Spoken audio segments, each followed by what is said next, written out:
watch the video till the end to get a better idea about raft foundations. Raft foundation is a type of shallow foundation which is a thick reinforced concrete slab spread over a large area of soil. It provides support for several columns and load-bearing walls. This type of foundation is provided when the column loads are heavy or the safe bearing capacity of soil is low. Rafts can have local thickenings or drops below columns. These thickenings are provided if the thickness of the raft is insufficient to bear shear and bending stresses. Rafts can also have beam embedded in them from column to column.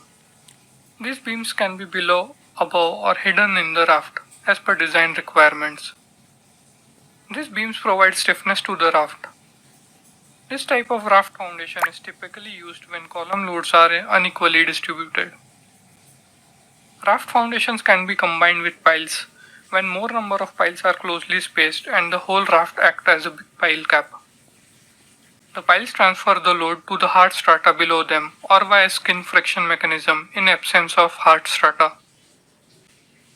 Rafts take the load from the column or shear walls and transfer it to the soil below it. The load can be vertical, lateral, or a moment. In return, soil exerts a reaction force on the footing. This reaction and loads from above will generate stresses in the foundation, which will be resisted by concrete and reinforcement. Additionally, reinforcement prevents cracking of concrete due to shrinkage of concrete and temperature stresses. The deflected shape of the raft due to soil pressure looks approximately like the dashed lines. Now let us see the reinforcement distribution in the raft. For simplicity of understanding, we will only look at a part of the raft reinforcement. Starting from the bottom, rafts are provided with a mesh of rebars in both X direction and Y direction. Generally, bars in both directions have equal spacing and bar diameter, but may vary as per design and analysis requirements. Additional reinforcement, if required, is provided as a layer above the existing mesh. Usually, additional reinforcement is required below the column as positive bending moments are generated below them. Now let us see top reinforcement in the raft. Similar to the bottom, rafts are provided with a mesh of rebars in top which run along both X direction and Y direction. Generally, bars in both directions have equal spacing and bar diameter, but may vary as per design and analysis requirements. Additional reinforcement, if required, is provided as a layer below the existing mesh. Usually, additional top reinforcement is required in the mid-spans as negative bending moments are generated on them. 90-degree hooks are provided at the ends of each rebar for sufficient anchorage with concrete.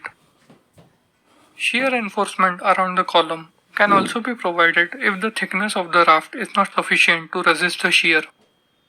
These shear reinforcement can be in the form of shear links or shear studs. They will resist the punching shear and keep the thickness of the raft less.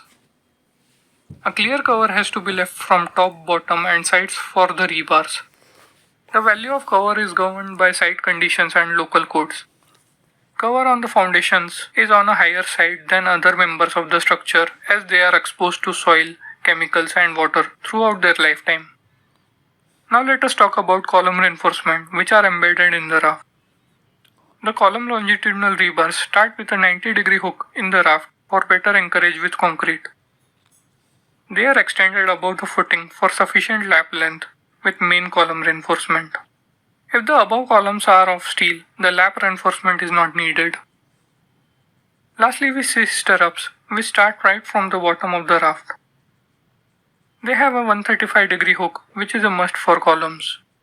They tie the column longitudinal reinforcement and resist the shear forces in them.